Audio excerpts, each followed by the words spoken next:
So in this video, I want you to imagine that you have a tennis ball and a cricket ball. Now they're roughly of the same size and you're going to drop them from the same height to the ground.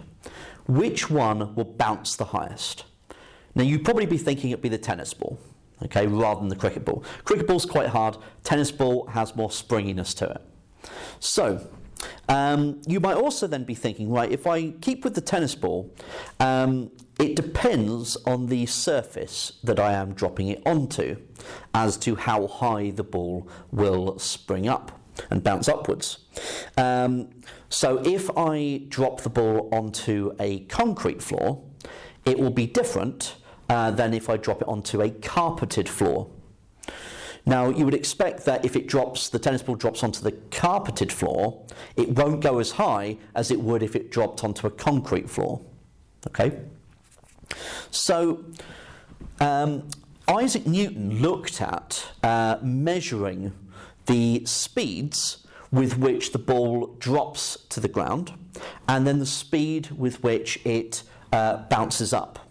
And we refer to this as the speed of approach. So we can kind of think of this as the speed of approach, and then this as the speed of separation. So how fast the two objects separate.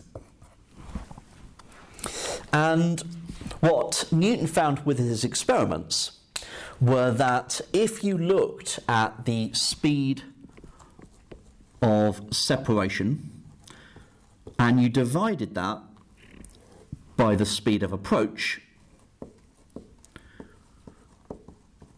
you would get a constant value, and this constant we write as E, and this is the coefficient of restitution. So the coefficient of restitution here is dimensionless, and because of the speed of approach usually being less than the speed of separation because there is some energy transfer,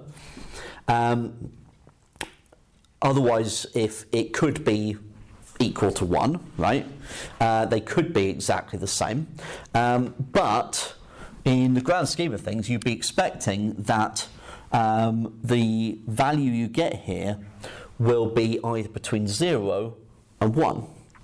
So I'll write it here actually. So E is going to give you be a value between 0 and 1.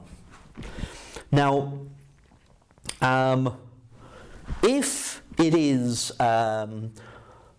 equal to 1, okay, so if it's close to 1, then the ball would be very bouncy, okay, because the speed of separation and the speed of approach would be very close to being the same.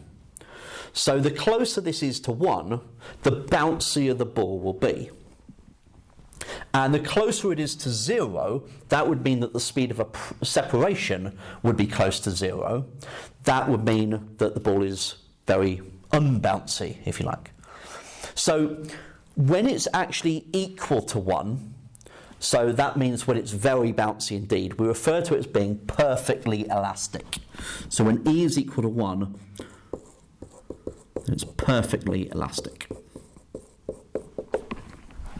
Okay, and that means that there is no energy loss, okay, in that case. So no energy is lost in the collision. If E is equal to 0, then refer to that as being perfectly inelastic. Now if E is equal to 0, then what happens is that we have complete energy loss. That's the energy loss is as large as it possibly can be. So in this situation, the objects coalesce. Coalesce. Okay, so they join into one. So what we need really is a picture of this, because you might be thinking, well, when the ball is travelling towards the ground, it's colliding with the floor it's not really colliding with another particle in that way. Well, actually it is, because in the grand scheme of things it is actually colliding with another particle. It's just that the particle is the Earth and is much larger, obviously. So what's happening behind the scenes, and we will talk about this in more detail a little bit later, is that the two particles, the tennis ball, if you like, and the Earth, are actually gravitating towards one another. Obviously, what we're seeing is that the ball goes towards the Earth, but actually the Earth is actually coming up to meet it as well. It's just so infinitesimally small, and it's very you can't really see it happening, obviously, otherwise that'd be a bit worrying. But that is actually what's going on behind the scenes. It's actually two particles are colliding with one another. Okay? So, when we look at two particles in general, when we're looking at two balls colliding, for example,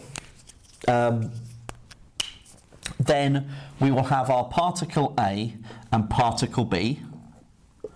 We will have an initial velocity A and an initial velocity B. So this is before. And then we'll have the after, where we'll have particle A and particle B with final velocities VA and VB. Okay. Then the coefficient of restitution will be equal to the speed of separation, which will be calculated by doing VB minus VA, and then dividing that by UA minus UB. Now, you might be wondering why we have them around that way. Well, the reason why is because you're trying to make sure that your E value is positive. And in the case of VB minus VA, VB will be moving faster in this direction than A will be. Okay, it has to be that case. Otherwise, we would have an impossible scenario. So VB minus VA would have to be positive. Otherwise, they would have changed places. Even if VA was a negative speed, so going in the so minus 3 meters per second, moving to the left, for example. UA minus UB has to be positive also, because otherwise A will not collide with B. So we know that we have a positive number divided by a positive number, and so we have E, and we get a value between 0 and 1. So this is the coefficient of restitution, and we can add that into the problems we look at with collisions from here on out.